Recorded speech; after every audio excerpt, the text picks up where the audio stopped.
Hey guys, I posted an Ask Me Anything on my Instagram stories the other day, so I thought, why don't I go ahead and film that now?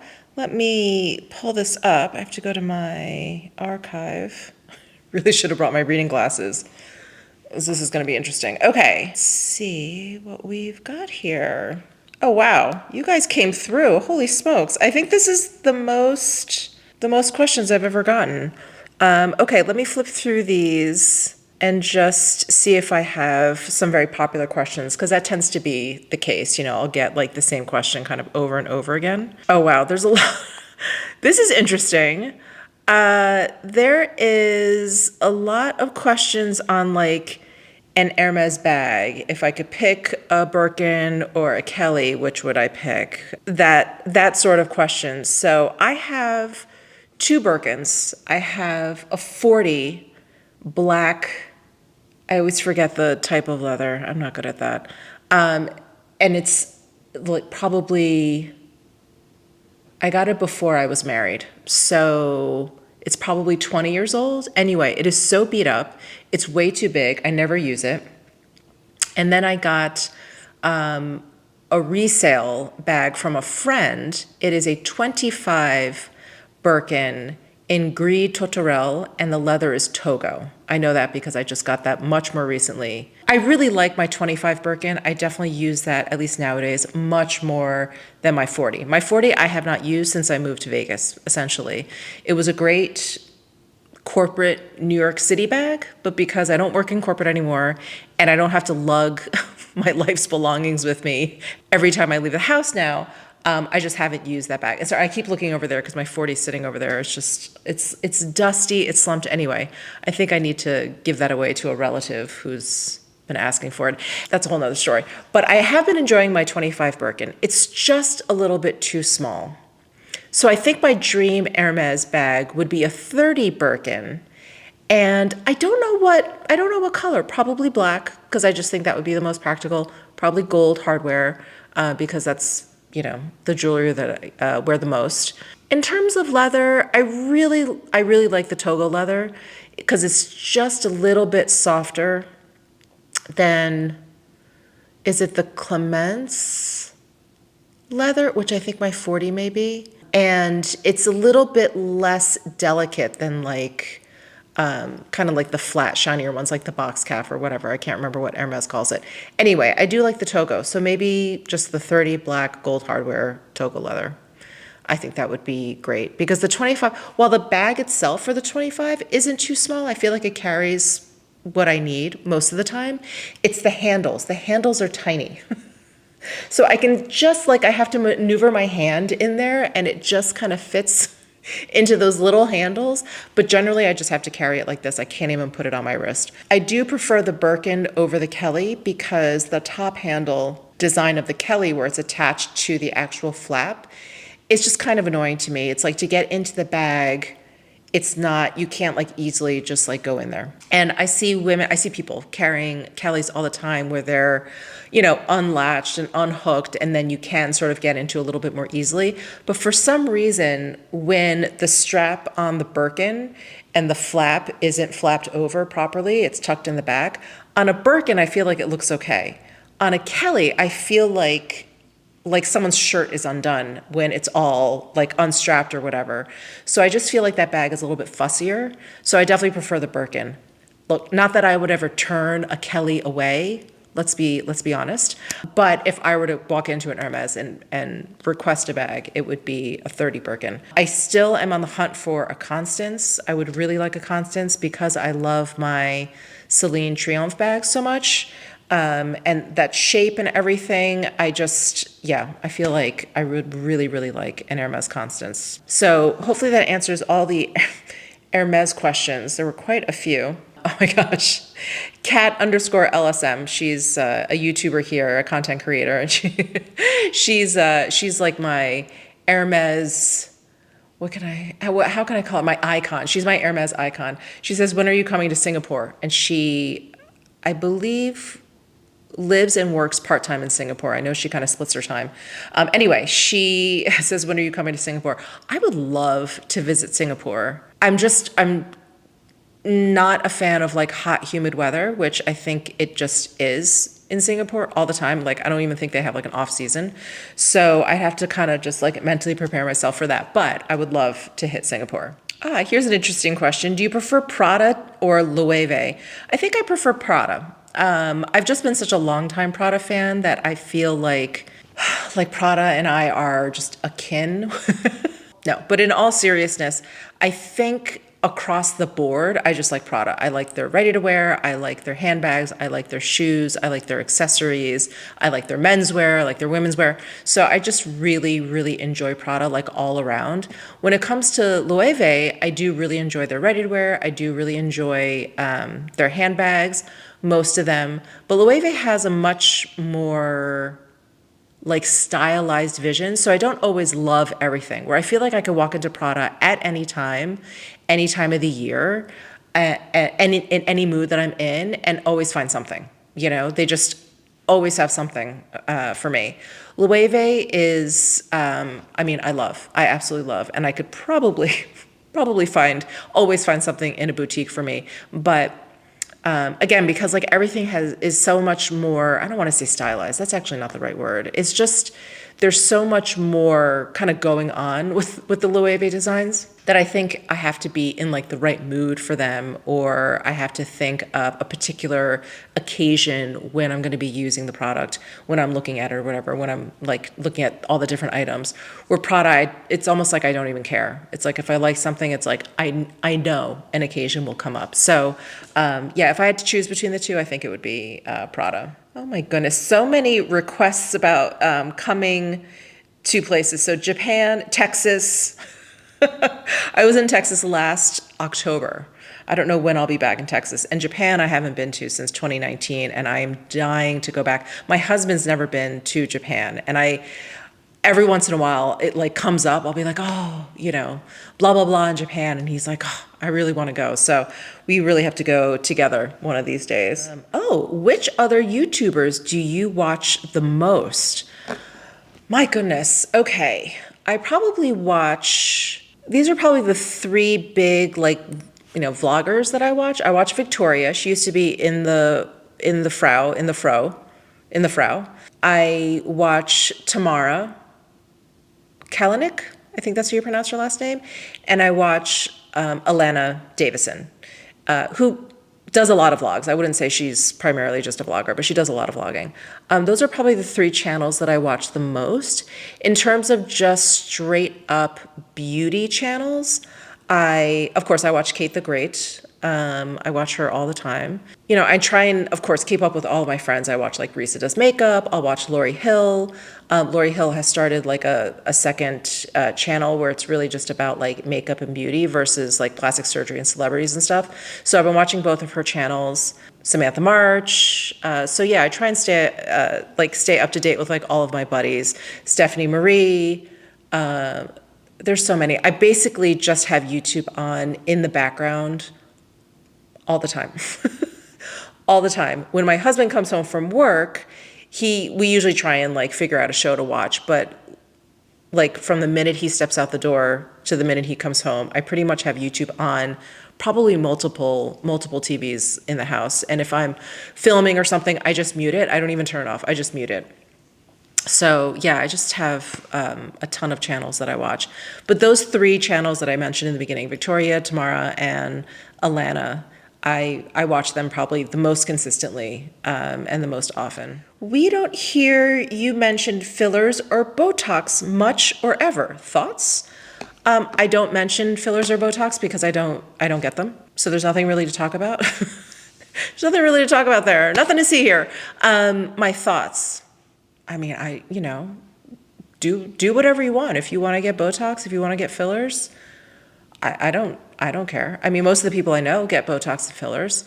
I don't want to say I just don't care that much. That's just not where I want to put my energy into that. And I don't know, maybe I'll change my mind one of these days. But right now, I'm just like, whatever. You know, I've got wrinkles in my forehead. I'm definitely developing, crow's feet, all that stuff. I know fillers would definitely help with some issues that I'm having, but I just would rather put my mental energy, my efforts into something else, but I'm not opposed to it. I think if these very, very, I mean, these are subtle, like procedures, that's even too strong of a word, treatments. These very subtle treatments, I think if they really make someone feel a lot more confident in their appearance, by all means, go for it. Absolutely, go for it. I'm not opposed to them in any way. Like, have at it. Oh, what are your dream travel destinations that you haven't been to yet? Well, one is Patagonia, and I definitely have mentioned Patagonia on this channel before. It's definitely one of my bucket list destinations, and I would really, really like to go there before climate change really kind of takes a hold of it. So I don't know, maybe next year? That's a big trip. That's definitely like a 2-weeker, a lot of research, a lot of preparation. How do I want to do it? What time of year do I want to go? Because it's the opposite from where I am, the Northern Hemisphere. So it's like, do I go in the summer and experience winter? Do I go in the winter and experience summer? Or do I just do like a spring, fall thing? I don't know. And then what do we do when we get there? I don't know. I know there's a ton of tours and things like that, which I should look into. But I know my husband is down. He would love to go. So yeah, I think Patagonia, that is definitely, it's like the top of mind. And of course, there's just tons of other places I would like to see in the world. I would like to see more of Africa. I've only gotten to see Morocco. But I would love to maybe do a safari or something. I would love to see, of course, more of Europe. I still have never been to Spain or Portugal or Switzerland or Germany, or more of like the Nordic countries. I would love to hit like Norway and Sweden. So there's just so many places, so many places. But Patagonia, I would say, is at the very tippy top of this like bucket list of travel destinations that I want to hit. I'm getting a lot of questions here about like my nutrition and my weight and working out and how am I feeling. Thank you, first of all, for asking. I think a lot of people are just complimenting me on my appearance, which is always nice to hear. Someone asked actually specifically about my results after my last plateau. So I can't even remember when this was. So basically, if you're new here, or if you've happened to miss me talk about this, which would be difficult because I do feel like I'm talking about it a lot. And if you're not into fitness or anything like that, I apologize. It just has become a very, very big part of my life because you just spend a lot of time doing it. So last August, I decided that I was going to start working out with a trainer, and I really wanted to try something different. I had always been very big into cardio. Love long distance running. I have always been into rowing. I used to do spin class a lot or whatever. So cardio, good. I'm good there. But, you know, I would do weights, light weights or whatever. And what I wanted to try was to really work on my muscles, to really start lifting heavier weights, and to eventually get to the point where without flexing or doing anything, me just standing here, you could actually see some muscle definition. That I've never had that. Maybe in my legs when I was running a lot, but never in my arms. I have a very weak upper body, much stronger lower body. Anyway, so I've started down this, and I've been struggling with like what to call it. I've been starting down this wellness journey, fitness journey.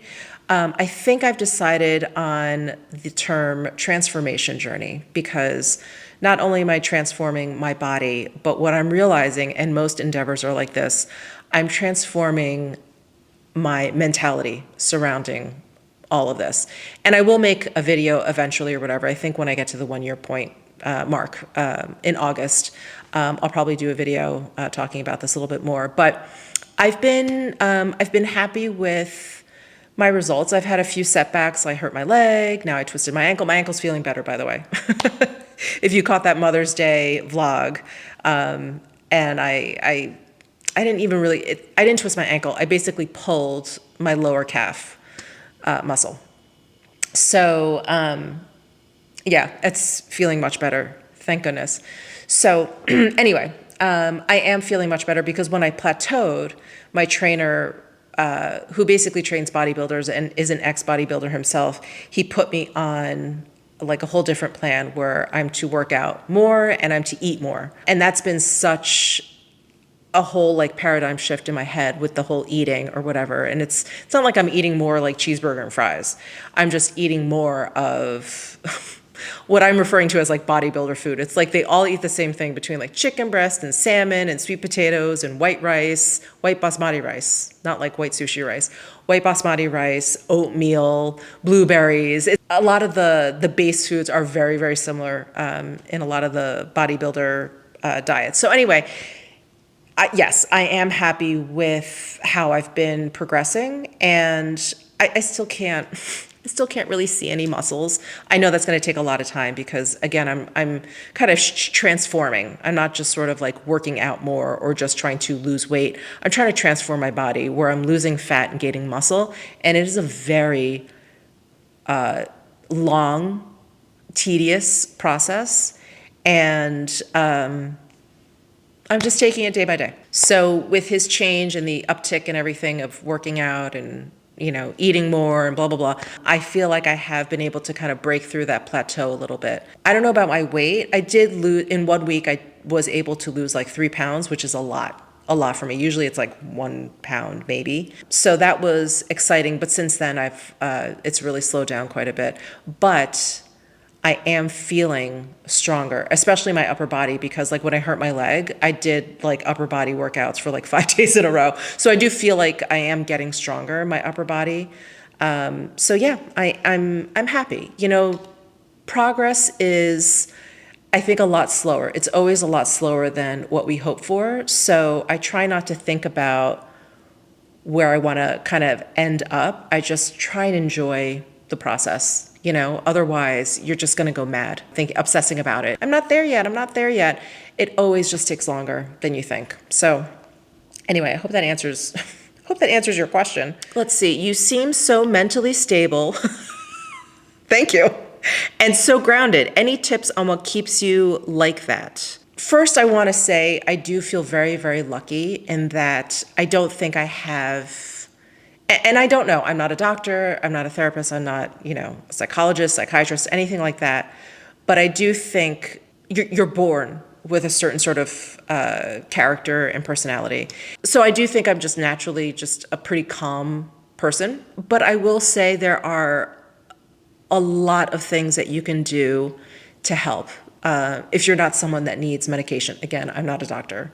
But I think just sort of like everyday things, I think your diet is a huge, huge contributing factor to this, especially now that I'm eating differently. I feel like if you do suffer from anxiety or mood swings or anything like that, I would cut sugar out. I would definitely cut back on caffeine, like all things like that. I don't think people realize how strong of an effect that has on your mental stability. Not just your, you know, your weight and how you look and your, you know, physical health, but sugar for me. I mean, if I have, you know, if I kind of go off my diet or whatever, and I have a lot of sugar, I will definitely feel I won't sleep as well, which then also I think affects your mental stability. So yeah, I would just kind of keep an eye on your diet.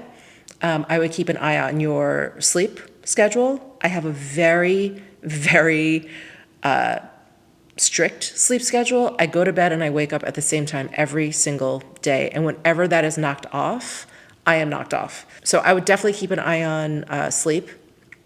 And I don't know. I don't know if going to bed early and waking up early, if that's a secret to life. I think a lot of people think that is, or that's going to like unlock all of these things. I don't know. But I think consistency. If you're someone that goes to bed at 1 a.m. and you wake up at 9 a.m. every day, great. So be it. If that's enough sleep for you or whatever, and that's when you naturally fall asleep, great. I think that's awesome. I just think what's most important is that you get enough sleep for yourself.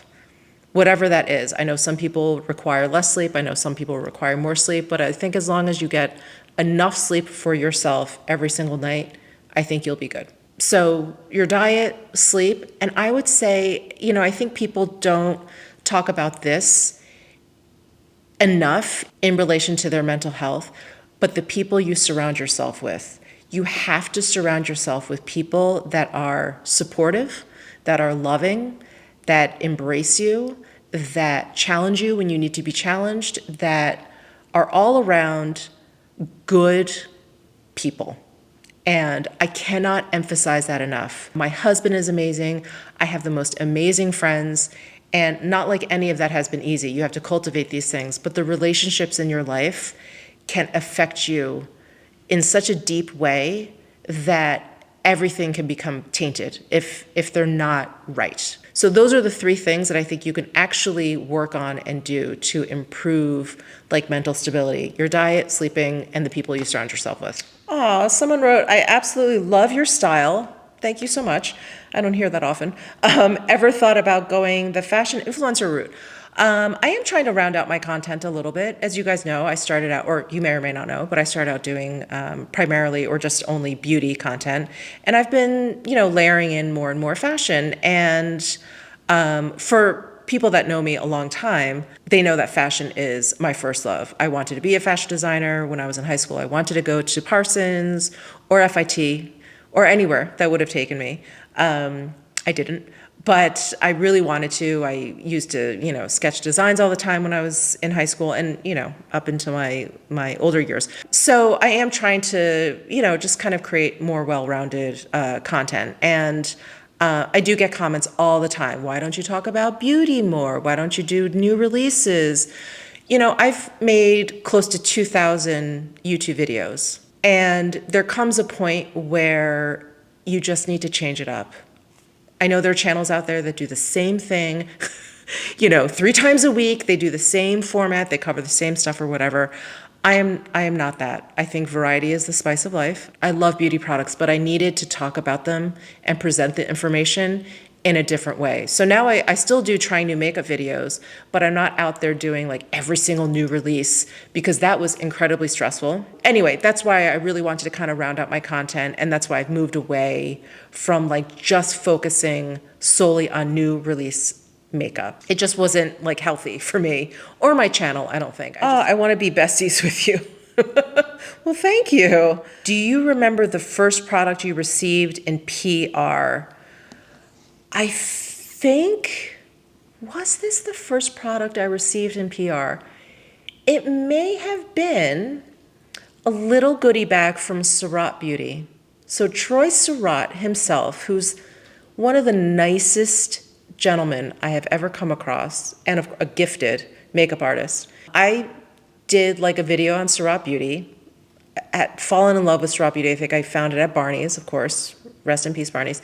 And then Sephora was carrying it for a little while, and I was like, oh my gosh, it's at Sephora. I remember I started like picking up more and more stuff.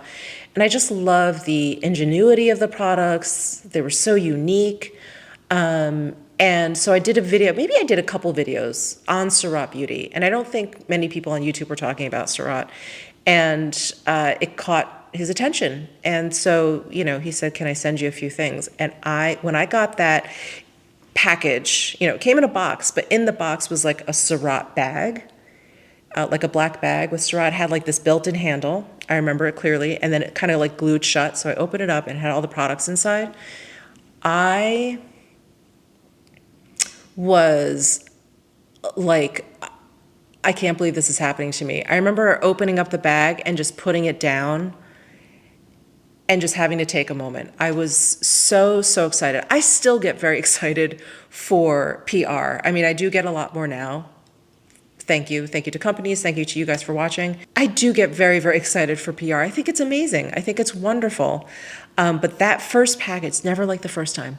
That first package was really, it was very moving because you're out here talking in front of a camera all by yourself. You're uploading stuff into thin air, hoping someone is going to watch, hoping someone likes what you're doing, likes what you're saying, and then to be noticed by the company itself is like, oh my God, like I'm doing this for real.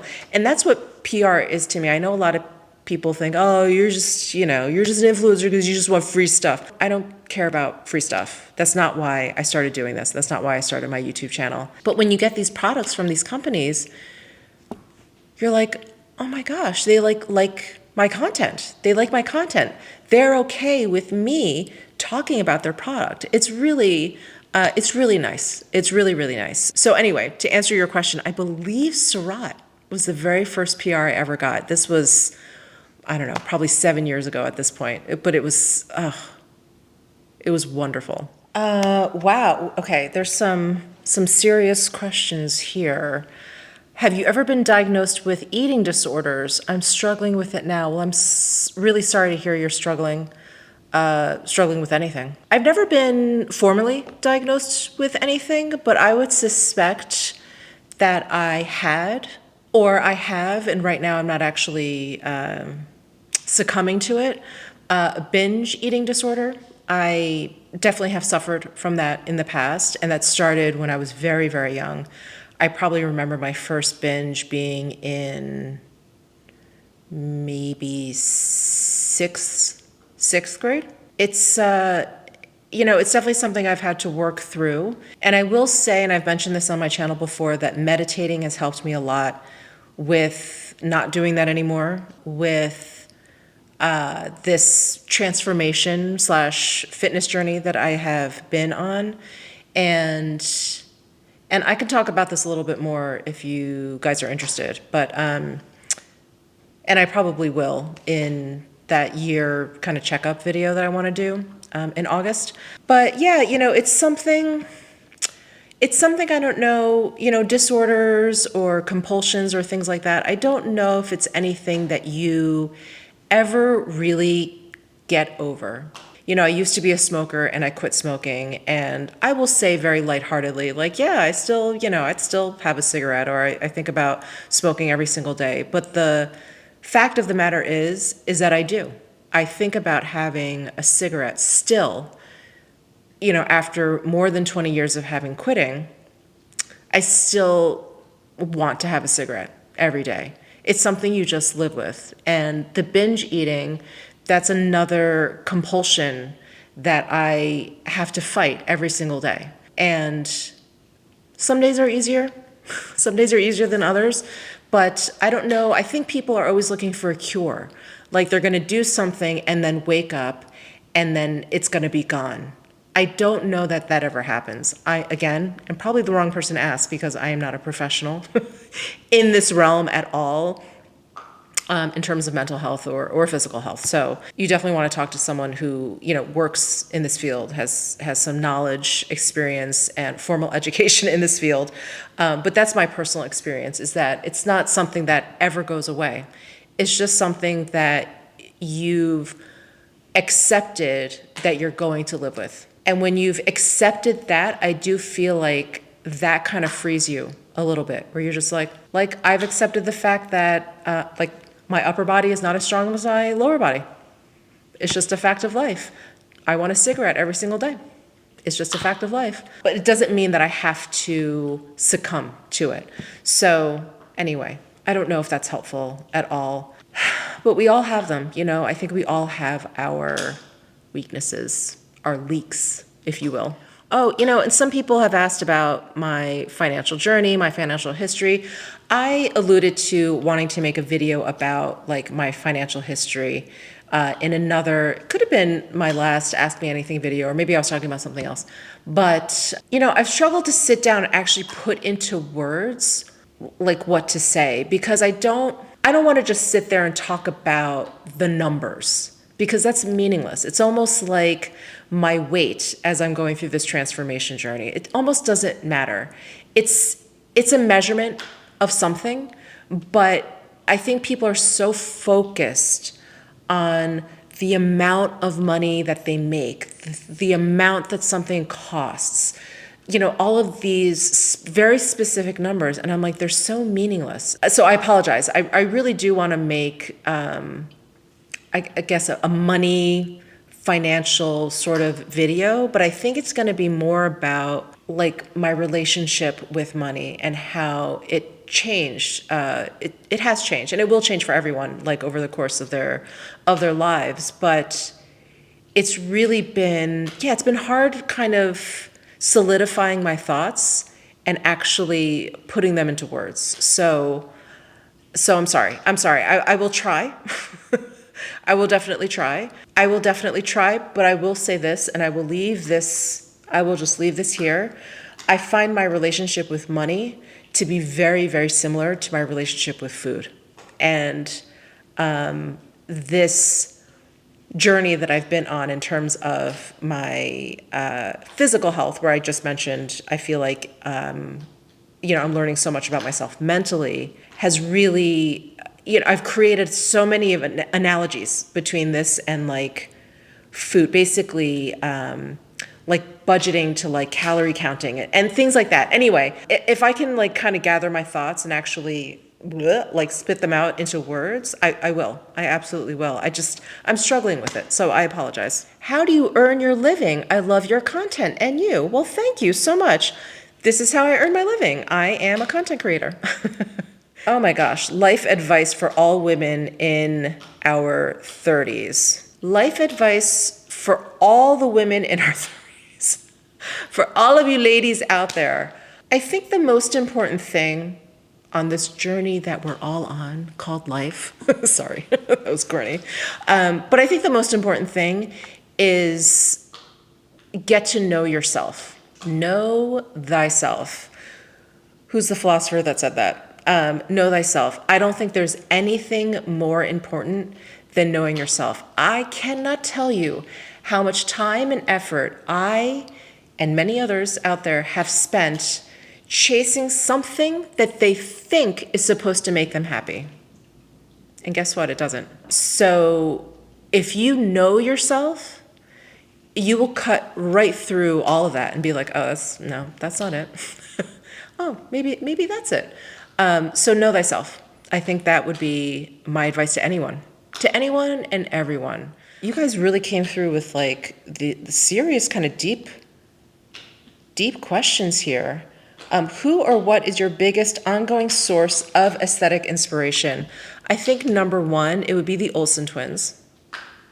I've always loved their aesthetic.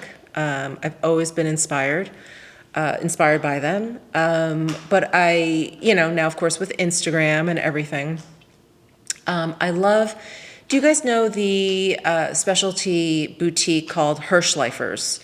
It's at the Americana in Manhasset, Long Island. This is so specific. Anyway, I follow Marcy Hirschleifer and I believe her sister Lori Hirschleifer. I love their Instagram feeds because I feel like I would dress how they would dress if I had all of those products at my disposal. Yeah, I just love their style. And it's probably because, they're in New York and I'm from New York. But yeah, I love it. Are you still meditating? I am, not as much as I would like. The meditations that I like to do are about an hour long. And because I'm spending so much time in the mornings, going to the gym, working out, cooking food, meal prepping, all that kind of stuff, meditation, unfortunately, has kind of fallen to the wayside. So I will do it on the days that I am not working out in the morning. That'll kind of like take the place of it. And so that ends up just being like once or twice a week, where I used to do it every single day. But I think I'm okay. I'm like in a pretty decent place mentally. So I don't feel like I need to do it every single day, but there's absolutely no harm in doing it every single day. So, and I do kind of miss it. So I don't know, maybe I can figure out how to do it like at night or something, or find like a nighttime meditation. After dinner, I'm terrible. I'm like worthless and useless. And I mean, I could fall asleep sitting up. So yeah. Anyway, yes, I'm still meditating, but not as often as I would like. How do you manage your emotions during bad times, and what's your MBTI? So my MBTI is ISTJ. You could probably have guessed that. That's introverted, sensing, something, and judgmental. What's the T? Oh, thinking versus feeling. Yeah, I'm an ISTJ. My husband's an INFJ. So the two middle ones are different for the two of us. So how do I manage my emotions during bad times? So, well, I've said this before. I'm not a very emotional person. So, as soon as any emotion, happiness, sadness, whatever, overwhelms me, I tend to stop. I tend to sort of pause and kind of let things settle. When you're in a really highly emotional state, you're not thinking straight, you're not thinking right, you're not really yourself in a way, and that is like a chemical thing that goes on in your brain. So I like to just let my system kind of settle. And I really just think through things very logically. It's, again, I feel like because I don't suffer a lot from like anxiety or obsessive compulsive thoughts or whatever, I think it's easier for me to be able to kind of like wade through the emotions and just get to like the heart of the matter. So that's, I don't know, that's my answer, but I don't know if that answers your question. Okay, let's end with this one. I'm sorry, there's so many questions on here I didn't get to, but we'll do this again. But the question I will end with is most challenging part of doing social media full time. I think there are a lot of challenges, but the most challenging part of doing social media full time, I think it is, you're always kind of fighting this feeling that you could be putting out more content. And I think trying to find where you're going to put your efforts is like, you have to figure that out for your own mental health. If I go onto some sort of seminar, let's say some company is putting on, and it's like, best practices for TikTok or something. There were a lot of these seminars going on a couple years ago, probably more so during COVID because everyone was doing Zooms and stuff. I mean, these, marketing companies or social media coaches or whatever, they will tell you to put 5-10 TikToks up a day. If you want to do TikTok, you got to put this much up. And then you're like, oh, okay, I got to put up 5-10 TikToks a day. If you're on Instagram, someone from Instagram will be like, oh, well, to get the algorithm to recognize you, you got to put at least a couple of stories, a couple of posts, make sure some of them are reels. You definitely want to do carousels, just don't do this. You're like, oh, okay, I got to. By the end of the day, if you were to listen to every single person who's giving you advice in terms of content, you wouldn't sleep and you still wouldn't be putting up enough content. So for me, it's a matter of like managing, which avenues I want to focus on. Obviously, YouTube is one big one for me, Instagram, and then my blog and my newsletter. Those are the three places I put 90% of my energy. 10% will be other things like TikTok or Shorts or whatever. There's always going to be a new platform. There's always going to be a new app. Like last year, probably at this time, Lemon 8 was huge. There were all of a sudden all these seminars like how to get onto Lemon 8, what types of content do really well on Lemon 8. Thank God, I feel like I'm not hearing about that app anymore. People were talking about how it was like kind of like it's kind of like Pinterest. It was like a mix between like Pinterest and like IG carousels or something. And I was like, I cannot. I was like, maybe I can squeeze that in. That sounded a little bit more appealing to me than like Shorts on TikTok or something. But anyway, that I would say is the most challenging, is really not making yourself crazy, because you will think it every single day. At the end of the day, no matter how much content I've posted, I've made live, I will always think I could have done more. But you have to like reel it in and realize for your own sanity that there's only so much you can do. So that for me, I don't know how everyone else feels, but that for me is definitely the most challenging. Like I said, there's plenty of other challenges out there, but that's the most challenging. Wow, thank you guys. These are such great questions. I really wish I could have gone into more of these. There's so many great questions, but this video I think has been long enough. My throat is starting to hurt, so I'm going to leave you here. I will see you guys in my next video. Thank you so much, but I'll do this Ask Me Anything again very, very soon. Bye.